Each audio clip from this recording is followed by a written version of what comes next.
भारत किसी के बाप की जागीर नहीं है। भगत सिंह का देश है ये देश, गांधी का देश है। के चक्कर में घमंड हो चुका है, दलाल रखा हुआ है और उन लोगों का सिर्फ काम है गरीबों से पैसा दूना, मंत्री तक पहुंचाना कि अब गढ़वा विधानसभा में अब किसी पर जुल्म बर्दाश्त नहीं किया जाएगा।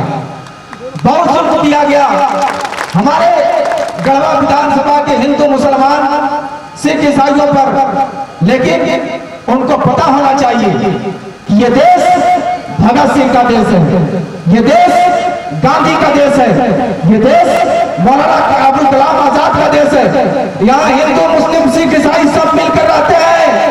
बहुत सारे लोग आएंगे पर जो आपको कभी हिंदू के नाम पर लड़ाएंगे, कभी मुसलमान के नाम पर लड़ाएंगे, लेकिन मैं कहता हूँ कि भारत के ये कहते हैं सिसकते हुए मंजर, ये किसी की खाब की ताबीर नहीं है। हर धर्म के लोगों का यहाँ हक है बराबर।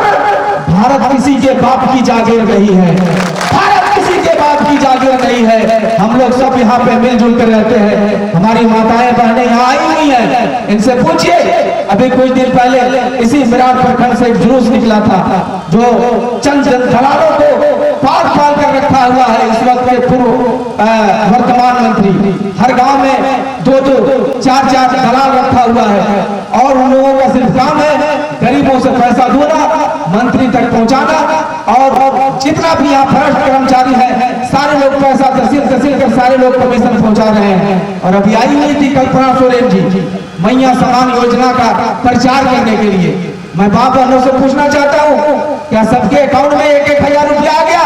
मुझे उम्मीद है कि नहीं आया होगा, लेकिन जितना दिया नहीं उतना प्रचार करने में लगी हुई है। अरे जब आप देती तो प्रचार करने की क्या जरूरत है? आपकी तमाम माँ बहनें आपकी हो जाती, लेकिन हमको ऐसा लग रहा है कि अगर 5 लाख रुपया उसको उन्होंने दिया होगा तो 5 करोड़ रुपया ऐलान करने में उन्होंने लगा दिया।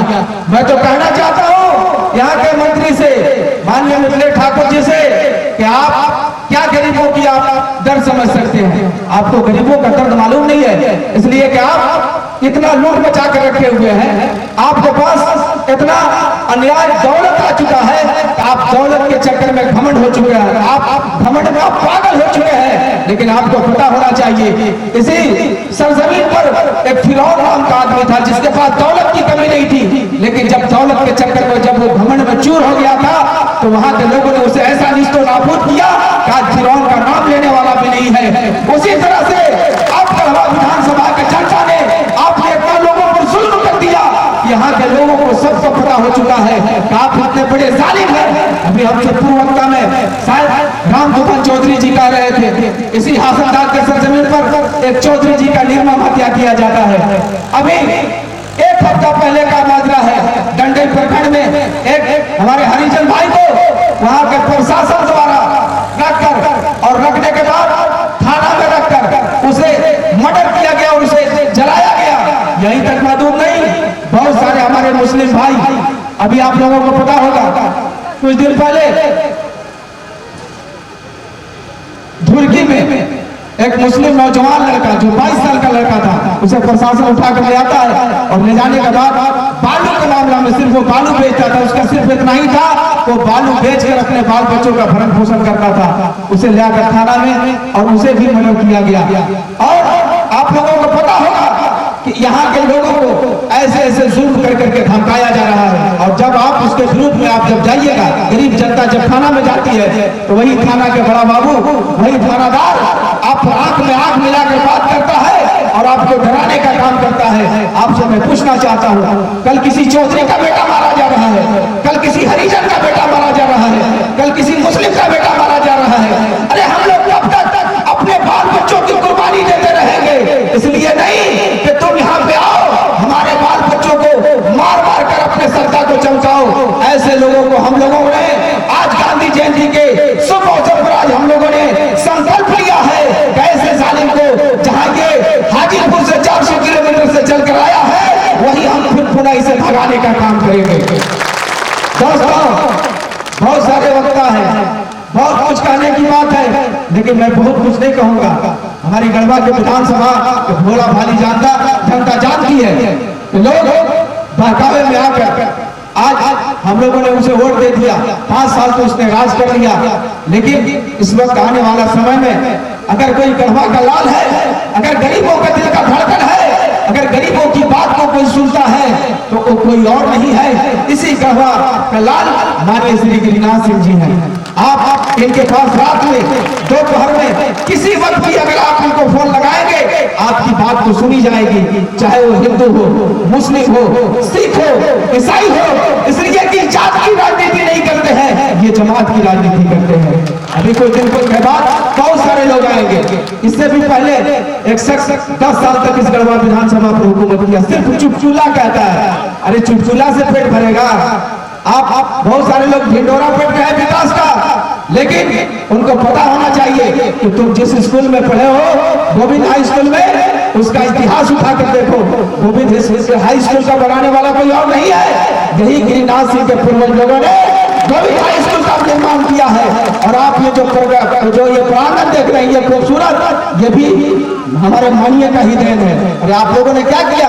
सिर्फ पोस्टर चमका कर सिर्फ पैसा निकाल कर खाने का काम किया है।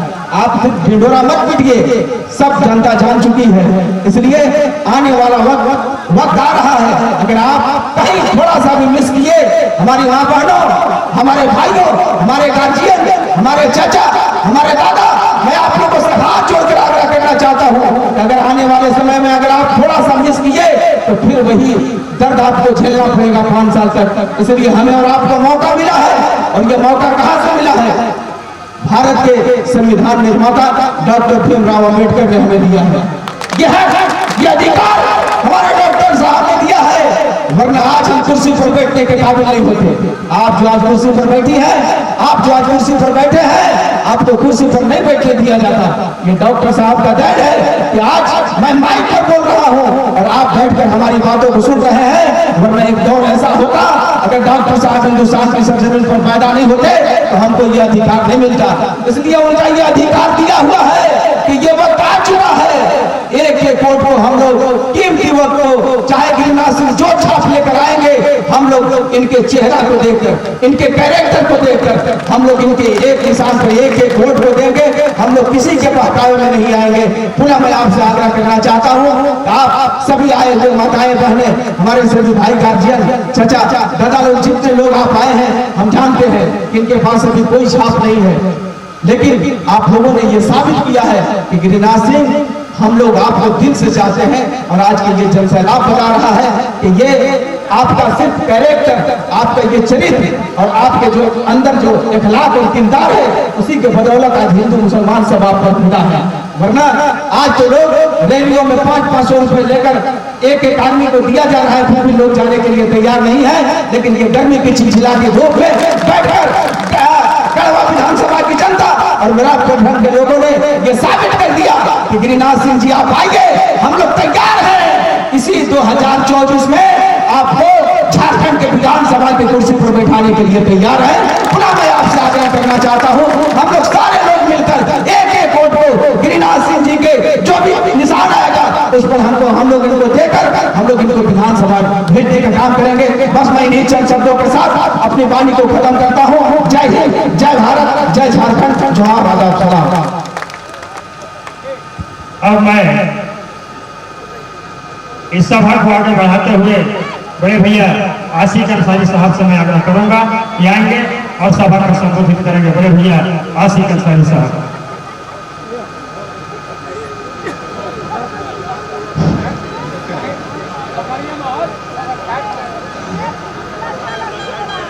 हाँ, थैंक यू। इनकलाबी आदमी को बीमारी से कोई बुराई नहीं होता। आज मराल प्रखंड के इस पावन धरती पे आपकी उपस्थिति, आपकी मौजूदगी इस बात का दलील है, इस बात का प्रमाण है कि आने वाले वक्त में आप निश्चित रूप से परिवर्तन कीजिएगा। और हम उन लोगों में से नहीं जो किसी के लाइन में खड़े रहे। हमारे राजनीतिक रहनुमा गिरिनाथ सिंह जी जहां पे खड़े होते हैं लाइन वहीं से शुरू करेंगे। मुझे कोई जरूरत नहीं है, आप जब हमारे साथ हैं तो सिंबल चाहे जो भी हो, जनता की आवाज होती है। जनता की आवाज में इतनी ताकत है कि चाहे कोई भी मजबूत से मजबूत सलाखे को गला के खाक कर देगा। आज मेरी तबीयत ठीक नहीं है।